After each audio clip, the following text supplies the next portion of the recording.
आज इस वीडियो में हम लोग बात करने वाले हैं गर्भपात के लक्षण क्या हैं। कई बार महिलाओं को मालूम ही नहीं चलता कि वे गर्भवती हो गई हैं। इस बात से बेखबर वे आम दिनों की तरह दिनचर्या बिता रही होती हैं। कई तरह की बातों का तनाव होना तो आजकल की भागदौड़ भरी ज़िंदगी में आम बात है। ऐसे में यह दिखने में आता है कि कई बार महिलाओं का गर्भपात हो जाता है, वो भी ऐसे वक्त पर जब उन्हें पता भी नहीं होता कि वे गर्भवती हैं। कई महिलाओं में प्रेगनेंसी के 15वें हफ्ता के भीतर ही गर्भपात हो जाता है और महिलाओं को पता भी नहीं चल पाता। ऐसे में ज़रूरी है कि महिलाओं को गर्भपात यानी कि अबॉर्शन होने के लक्षण के बारे में बताया जाए, जिससे इस तरह का कोई भी संकेत मिलने पर वे तुरंत डॉक्टर के पास जा सके। पहला है, गर्भपात के शुरुआती दिनों में यदि आपको ब्लीडिंग हो तो इसका ये मतलब गर्भपात ही हो ऐसा ज़रूरी नहीं है।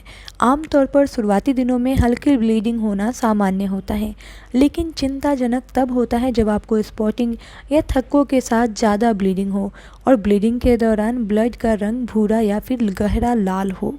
दूसरा लक्षण है, महिलाओं को प्रेगनेंसी के दौरान पेल्विक एरिया के आसपास हल्का सा दबाव पड़ने लगता है। प्रसव होने से पूर्व वाला संकुचन जैसा भी उन्हें लगने लगता है। इसका मतलब है कि आपका गर्भाशय ग्रीवा कमज़ोर हो रहा है। इस तरह से आप जान सकते हैं कि आपका गर्भपात हुआ है। कई बार हल्की ब्लीडिंग और दर्द के बाद भी गर्भपात के कई और लक्षण नज़र नहीं आते, तो ऐसे में आपको तुरंत डॉक्टर को दिखाना चाहिए। कई बार आधा गर्भपात हो जाता है और आधा अंदर ही रह जाता है। ऐसे में पूरा गर्भपात डॉक्टर से कराना आवश्यक है, नहीं तो आपकी सेहत को बड़ा नुकसान हो सकता है।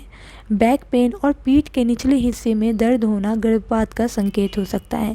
प्रेगनेंसी में वाइट डिस्चार्ज होना सामान्य है, लेकिन यदि इनमें से किसी प्रकार की गंध आए तो किसी भी तरह का इन्फेक्शन हो सकता है।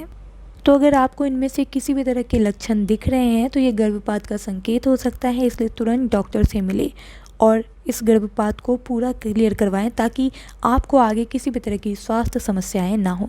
तो चलिए मिलते हैं अगले वीडियो में।